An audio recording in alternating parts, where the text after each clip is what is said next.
Salut à tous, hein. Dans cette vidéo on va parler de popotin. Pour ceux qui ne connaissent pas mes vidéos, on se dit wow, il est extrêmement grossier. Bon, concrètement, on va dire que cet article que Hugues m'a envoyé, eh bien, il a trouvé la solution, notamment sur les modèles 3, les anciennes générations, donc avant Highland, donc 2023, donc la nouveauté, eh bien, c'est tout simplement de pouvoir remplacer donc les suspensions de l'ancienne version avec les suspensions de la nouvelle. Alors a priori, on peut, je ne sais pas si on peut encore commander donc sur internet, en tout cas ça va arriver donc chez Tesla. Dans tous les cas, on peut directement commander chez eux donc les pièces, il n'y a pas de souci, hein, elles sont disponibles. Et puis peut-être vous pouvez leur demander un devis éventuellement pour remplacer et changer, avoir donc un amortissement qui soit un peu plus ou moins ferme. Donc le modèle 3, c'est des choses qui pouvaient être reprochées, notamment sur l'ancien modèle, donc de 2019 jusqu'à 2023. Et donc il y a plusieurs solutions, hein. C'est carrément d'utiliser une autre marque, c'est un billet à peu près entre 1000 et 2000 euros, donc c'est assez important. Quelqu'un qui a un ami qui sait faire aussi éventuellement ce type d'intervention, eh bien la solution est pas si radical que ça, voilà, donc c'est de commander, et sachant que c'est le même châssis, en plus c'était la même batterie, les mêmes moteurs, donc il y avait eu un changement de style, il y avait eu un changement aussi de pas mal d'améliorations, etc. Et puis au final au niveau de la structure, donc ça ne changeait pas.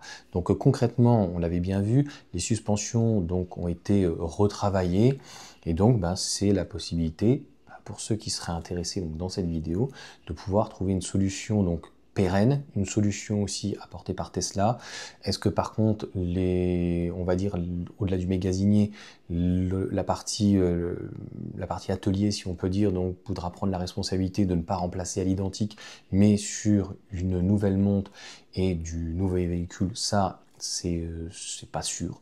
Donc n'hésitez pas à les contacter. Dites-moi ce que vous en pensez en tout cas dans les commentaires. Je trouve que c'est une très bonne idée et une très bonne solution. Après, logiquement, les suspensions, hein, ça ne change pas tous les deux 4 millis en tout cas, mais concrètement, on va dire qu'au bout de 150-200 000 km, bah, quelqu'un éventuellement qui voudrait récupérer un amorti un petit peu moins ferme, eh bien, pourra le faire et avoir donc en tout cas des suspensions qui soient un petit peu plus douces.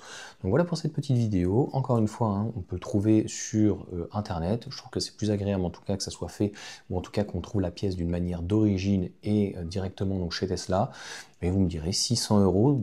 C'est une somme, mais au moins ça permet donc d'avoir éventuellement un amortissement qu'on aurait finalement sur le modèle Highland, puisque comme vous le savez, il avait été donc légèrement corrigé et ça change pas tout, mais ça peut être mieux en tout cas sur la route d'une manière en tout cas un petit peu plus agréable. N'hésitez pas en tout cas à mettre un petit commentaire, à mettre un petit pouce et puis à vous abonner. On se retrouve donc pour d'autres vidéos d'actualité.